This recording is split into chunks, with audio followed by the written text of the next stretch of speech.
Vous connaissez sans doute ce rituel qu'ont toutes les grandes entreprises, les plans stratégiques, puis les budgets qui servent à fixer des priorités, à définir des objectifs et à allouer des moyens qui permettront de les atteindre. Presque toutes les entreprises consacrent à ces exercices un temps considérable. Peut-être que vous avez vous-même d'ailleurs connu les nuits de préparation et les longues négociations sur les chiffres qui les caractérisent. Ce qui est très surprenant, c'est que ces marathons budgétaires ne font pratiquement pas bouger les choix des entreprises. Une étude multisecteur a ainsi analysé plus de 1600 groupes diversifiés sur une période de 25 ans, en se concentrant sur un indicateur tangible et important, qui est les dépenses d'investissement, les CAPEX. Et quand on regarde comment ces groupes diversifiés allouent les CAPEX entre leurs divisions, la corrélation entre l'année en cours et l'année précédente est de 92%. Pour un tiers des entreprises, elle s'élève même à 99%. Autant dire que les dirigeants de ces entreprises, au lieu de passer leur temps dans ces marathons de négociation, auraient tout aussi bien fait d'aller jouer au golf, le résultat aurait été à 90% le même.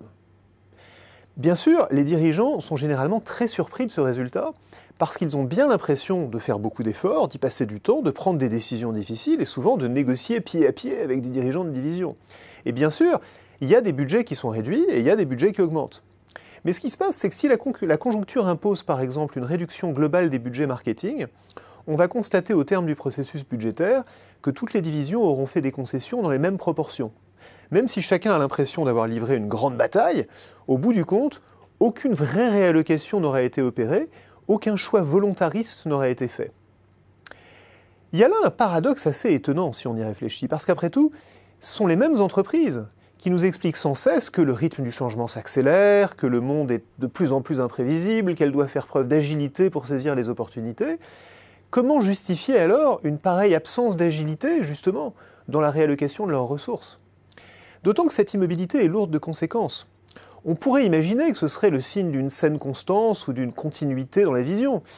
Mais en fait, si on divise en tiers les entreprises qu'on a analysées en les groupant par degré de réallocation, on s'aperçoit que les plus performantes sont en fait celles qui réallouent le plus de ressources. Sur une période de 15 ans, la différence de création de valeur pour les actionnaires est de 40% entre celles qui réallouent le plus et celles qui réallouent le moins. Il ne s'agit donc pas d'une différence entre les constants et les girouettes, c'est bien une différence entre les inertes et les agiles. Tout se passe, en fait, comme si les efforts des entreprises, en particulier dans les réunions de budget, pour réallouer leurs moyens, se heurtaient à une formidable force d'inertie, une formidable inertie des ressources. L'une des solutions qu'on a souvent proposées à ce problème, c'est le budget base zéro, qui consiste en fait à repartir d'une feuille blanche. Le problème, c'est qu'on ne peut pas faire ça tous les ans et rester crédible.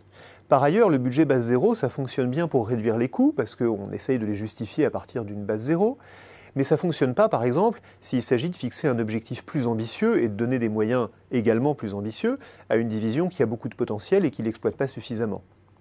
En fait, une technique bien meilleure et bien plus simple pour lutter contre ce phénomène consiste à mesurer le taux de réallocation de ressources à l'issue du processus budgétaire.